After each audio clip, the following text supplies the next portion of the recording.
Hey, what's up, Good Life? Thanks for joining me for today's 128 moment. We're in the midst of a sermon series called I Am, walking through the I Am statements of Jesus in the book of John. And last Sunday, we saw him declare himself the light of the world, the light that came to rescue God's children from the kingdom of darkness. But as we wrapped up Sunday's sermon, we saw something unique about that I Am statement.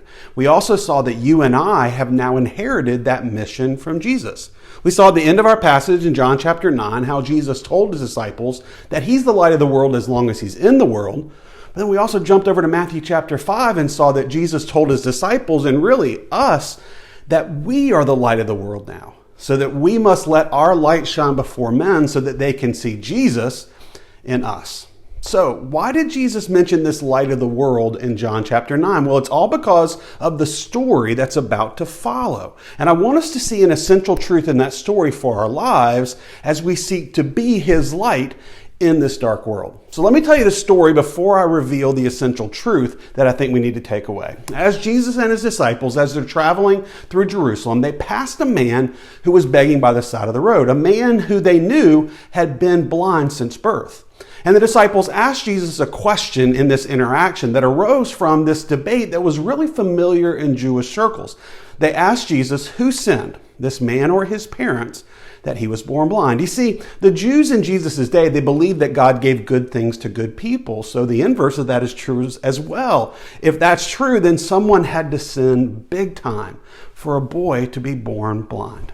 But Jesus shut down the debate very quickly, and he did it with a powerful statement. He told his followers, he said, sin didn't cause this man's blindness. This man was born blind so that the power of God could be displayed through him.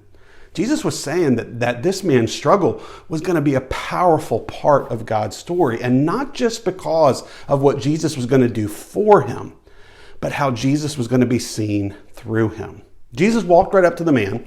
By the way, the man didn't even ask to be healed, but Jesus spits on the ground. He makes mud with the dirt in his saliva, and then he wipes it on the man's eyes. And he tells him to go wash in the pool of Siloam, a well-known pool or fountain in the midst of the city. So this seems like a really odd way to heal someone, but it wasn't just odd, it wasn't easy. To go from where Jesus probably was when he met the man outside the temple to get to the pool was quite a walk for anyone, let alone for somebody who couldn't see.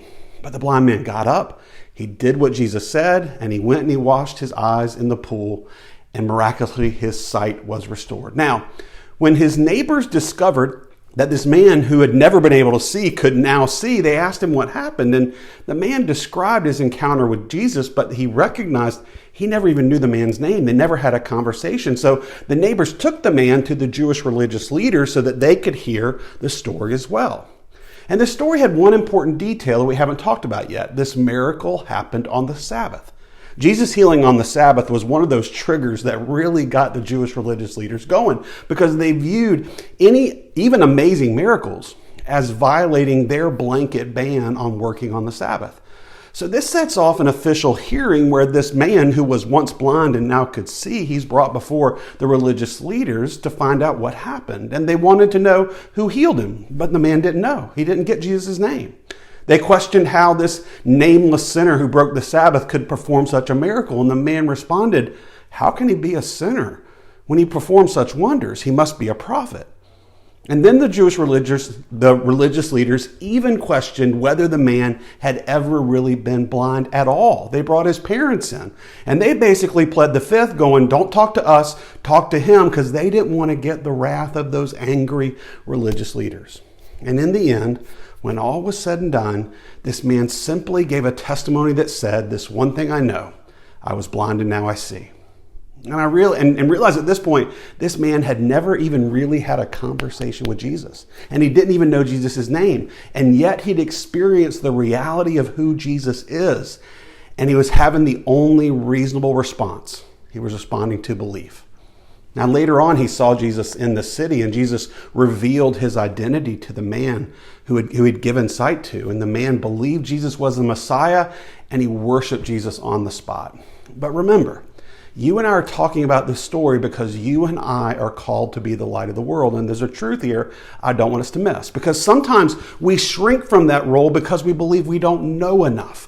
We might not have all the answers. We might get stumped somewhere along the way if we start sharing our faith with somebody else. But notice, this man who had never seen the light of day at all was still used by God to shine his light into a dark world. He knew little to nothing about Jesus, not even his name, and yet God used him to tell a story of God's power and God's glory, a story we're still talking about 2,000 years later. And here's the truth that I hope we can grasp when it comes to living out our role as the light of the world. Here's the truth, that God can use anyone at any time to shine his light. While we should all want to know more about Jesus, our usefulness is not simply found in more knowledge. When it comes to being the light of the world, our greatest ability is our availability. Our greatest strength is our surrender. And the greatest step that you can take today is to put your yes on the table before an opportunity even arises. So you will always be ready to share the good news of what Jesus has done for you. This man 2,000 years ago was born blind, but once he saw Jesus, he was able to see. And if we are going to be followers of Jesus, then we were once lost and now we're found. And because of that, God can use you and God can use me to make himself known to a dark world. The question is, though, are we willing and ready to shine? Hope that encourages you and challenges you today. Hopefully be able to join us on Sunday at 9:30 and 11 as we continue our I Am sermon series. And until then, let's go be a people who will love enough.